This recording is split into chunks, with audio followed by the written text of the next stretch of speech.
हम सीधे आपको लेकर चलेंगे। हमारे साथ इस वक्त एक तो मैं परिचय कराती हूँ, स्टूडियो में जो खास मेहमान मौजूद हैं आप देख सकते हैं, विजय त्रिवेदी जी, राकेश शुक्ला जी स्टूडियो में हमारे साथ मौजूद हैं। पटना से हमारे साथ हमारे सहयोगी जुड़ रहे हैं, निधि श्री हमारे साथ मौजूद हैं और आप देख रहे हैं हमारे साथ आरजेडी की तरफ से मृत्युंजय तिवारी जी भी इस वक्त मौजूद हैं, शशांक भी हमारे साथ हमारे सहयोगी जुड़ रहे हैं। आपको सबसे पहले निधि के पास लेकर चलते हैं। निधि, मतलब मामला बेहद करीबी भी हो सकता है, पेच फंसा हुआ नजर आ रहा है। जिस तरीके से एबीपी न्यूज सी वोटर के ओपिनियन पोल का सर्वे ये बता रहा है कि साहब 3 से लेकर 1% तक अगर वोट बदलता है तो फिर बिहार का जो सियासी खेला है वो पूरी तरीके से पलट सकता है। निधि, बिल्कुल, देखिए ओपिनियन पोल से ये साफ है कि इतना आसान है नहीं चुनाव जितना नजर आ रहा है सामने। और जाहिर सी बात है कि कुछ अगर थोड़ा सा भी वोट प्रतिशत जो है वो बदलता है तो इससे आंकड़े कहीं से कहीं हो जाएंगे। कुछ लोग हमारे साथ मौजूद हैं। बिहार में 33 सीटें एनडीए के खाते में जाती हुई ओपिनियन पोल के हिसाब से दिख रही है, 7 सीटें विपक्ष को। क्या लग रहा है आपके हिसाब से? आप तो वोटर नहीं हैं। यहीं के वोटर है और जो समीकरण है वो बराबर आएगा। हम लोग अगर 7 सीट 8 सीट भी आता है तो हम लोग विन विन पोजीशन में रहेंगे बिहार में।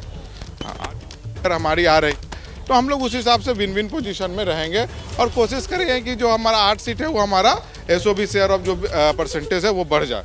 आपको क्या लगता है? हाँ, हमको भी लग रहा है कि इतना आना चाहिए और आएगा तो ठीक ठाक रहेगा। क्या कितना आएगा तो ठीक ठाक? 50-50 भी आएगा तो।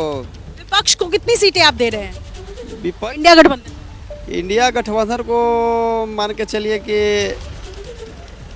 कम से कम तो आना चाहिए 10-12 के आसपास। 10 से 12। आपको क्या लगता है? हमें तो लगता है मैम 15 या 16 सीट आएगा। ठीक है, और ये आपका सर्वे हुआ मैम जी, लेकिन हमें लग रहा है जो विपक्ष है एनडीए उनके पास कोई मुद्दा नहीं है।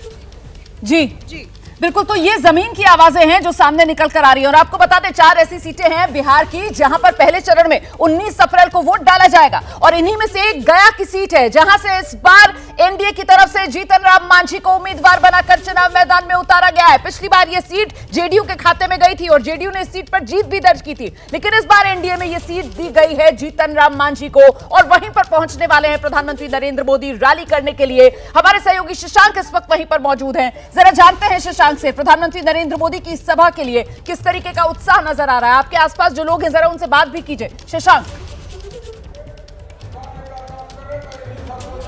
बिल्कुल, पीएम मोदी यहाँ पे एनडीए प्रत्याशी जीतन मांझी के लिए प्रचार करेंगे। 19 अप्रैल को वोटिंग है, कल चुनाव प्रचार थम जाएगा। भारी संख्या में यहाँ पर बीजेपी के समर्थक पहुंचे हैं।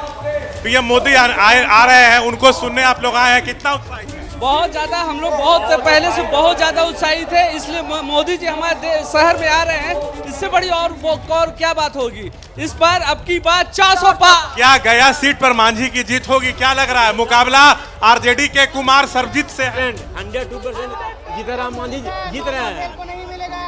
आप बोलिए। एकदम जीत है जीतन राम मांझी जी को। और लोग बोलते कुमार सर्वजीत बहुत अनेक भाषाओं के ज्ञानी है, तो गया की धरती पे 3 भाषा ही ना चले जाए तो हिंदी चाहे मगी या कुछ भी। लोगों कितने एक्साइटेड हैं आप लोग? पीएम आने वाले हैं, निशाने पे इंडिया गठबंधन रहेगा।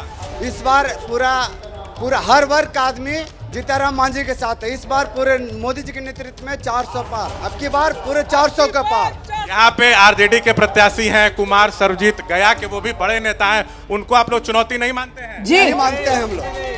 मोदी जी की इनका मांझी जी के टक्कर में अभी तक कोई नहीं। जी देखिए पब्लिक बहुत एक्साइटेड है। नहीं शशांक, लेकिन जरा लोगों से ये भी पूछिए ना कि भाई जो प्रधानमंत्री नरेंद्र मोदी और बीजेपी की तरफ से परिवारवाद को लेकर वार किया जाता है, अब यहाँ पर गया में जब प्रधानमंत्री नरेंद्र मोदी आ रहे हैं तो परिवारवाद वाला मामला जो है वो यहाँ से हथियार के तौर पर आरजेडी के लिए इस्तेमाल किया जाएगा या फिर क्योंकि खुद चाहे जीतन राम मांझी हो या फिर उनके बेटे हो वो भी तो राजनीति में है ना, इस वजह से परिवारवाद से बचा जाएगा यहाँ गया की इस रैली में? शशांक जल्दी से पूछिए।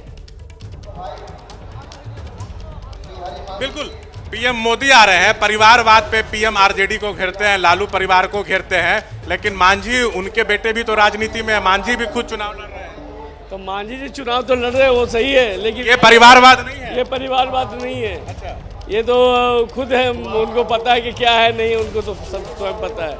लेकिन इस बार हमारे जो है बिहार से जितने भी प्रत्याशी इंडिया प्रत्याशी है, भाजपा की सरकार बनने जा रही है। ठीक क्या लगता है पीएम मोदी यहाँ परिवारवाद का मुद्दा उठाएंगे? देखिए, परिवारवाद का मुद्दा यहाँ पे हो ही नहीं सकता, क्योंकि जो भी यहाँ पर प्रत्याशी खड़े हैं वो अपना फील्ड वर्क करके आए हैं। मांझी जी के बेटे बिहार सरकार में मंत्री हैं, संतोष सुमन मंच पर साथ बैठे हैं, पार्टी के राष्ट्रीय अध्यक्ष है। ये परिवारवाद नहीं है क्या? परिवारवाद ये इसको आप नहीं कह सकते, इसके लिए नहीं कह सकते क्योंकि उन्होंने अपना ग्राउंड वर्क, अपना फील्ड वर्क करके उन्होंने अपना यहाँ पे जगह बनाया है। अगर बाप के सामने बेटा तरक्की करता है तो इसे परिवारवाद नहीं कहते, इसे संपूर्ण तरक्की कहते हैं, मेहनत कहते हैं, परिश्रम कहते हैं। क्या इसको परिवारवाद नहीं कहते? क्या कहना है? नहीं सर, नहीं सर, इसको परिवारवाद नहीं कहते। तो लोगों का कहना है कि इसको परिवारवाद नहीं कहते हैं, लेकिन आपको बता दें बिहार में एनडीए हो चाहे महागठबंधन, जिस तरह से टिकट का बंटवारा हुआ है उसमें साफ तौर से परिवारवाद का बोलबाला नजर आ रहा है। जी